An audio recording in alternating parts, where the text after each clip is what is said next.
আসসালামু আলাইকুম। রমজানের শুরু থেকেই বাড়ির সবাই বলতেছিল পুকুর থেকে মাছ ধরতে। তো সময় সুযোগ হতে না হতেই রহমতের 10টা রোজা শেষ।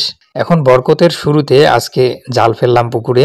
তো মাছ মোটামুটি ভালোই দেখা যাচ্ছে আলহামদুলিল্লাহ। তো প্রথমে আমরা ছোট মাছগুলোকে দ্রুত ছেড়ে দেওয়ার ব্যবস্থা করব এবং যে মাছগুলোকে নিব সেগুলোকে আলাদা করব। এখানে মাছগুলোকে ধরার জন্য আমরা 2টা টেকনিক অবলম্বন করব।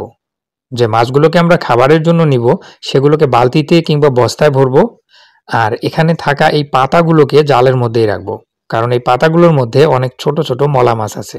যে মলা মাছগুলোকে না নিলে পুকুরে মাছ মারার প্রধান আনন্দটা মলিন হয়ে যায়। যদিও পুকুরে মাছ বেশি থাকলে সবসময় এই মলা মাছগুলো নেওয়া হয় না, তখন দ্রুত বড় মাছগুলোকে ধরে সব মাছগুলোকে একসাথে ছেড়ে দেওয়া হয়।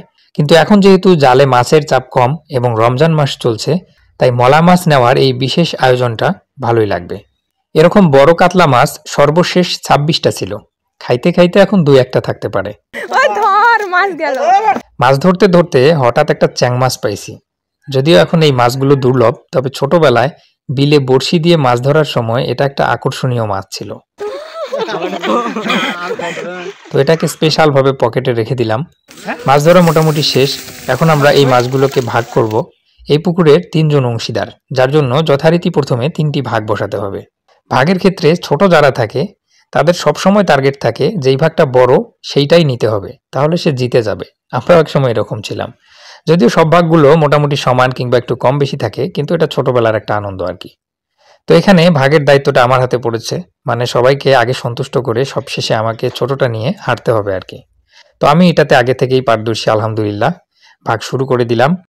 ওইদিকে বাড়ির মহিলা সমাজের ছোট মাছগুলো বাছাবাছি আর কি, মাছগুলো থেকে পাতাগুলোকে আলাদা করার মহা উৎসব চলছে। তো বড় মাছগুলো ভাগ করা শেষ। ছোট মাছও মোটামুটি কম ছিল না, তবে ছোট মাছ অল্প হলেও এর আনন্দটা কিন্তু অনেক বেশি, তাই ভাগ একদম সমান করতে হবে। তো ছোট মাছগুলো ভাগ করা মোটামুটি শেষ। আর বন্ধুরা, আমাদের এই পুকুরটা হচ্ছে বড় পুকুর নামে পরিচিত আমাদের কাছে, বড় দিঘি বলি আমরা। তো এই বড় দিঘির মাছ মারাটা হচ্ছে ছোটবেলা থেকেই, মানে আমাদের ছোটবেলা থেকেই ঐতিহ্যবাহী একটা আনন্দের ব্যাপার।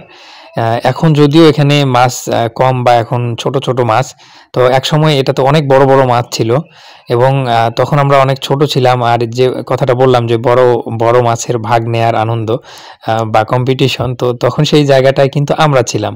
তো এখন আমরা বড় হয়ে গেছি, আমাদের জায়গায় আমাদের ছোটরা সেই আনন্দটা নিচ্ছে বা পাচ্ছে এবং পরবর্তীতে তাদের জায়গাটা হয়তো বা তাদের পরবর্তী প্রজন্ম নেবে। আসলে এভাবেই আমাদের জীবন এগিয়ে যায় এবং স্মৃতিগুলো থেকে যায়।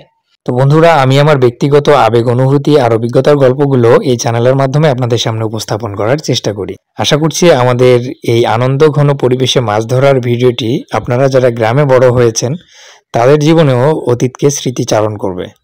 তো সবাই ভালো থাকুন, সুস্থ থাকুন। পরবর্তী ভিডিও সবার আগে পেতে চ্যানেলটি সাবস্ক্রাইব করে আমাদের সাথেই থাকুন। আল্লাহ হাফিজ।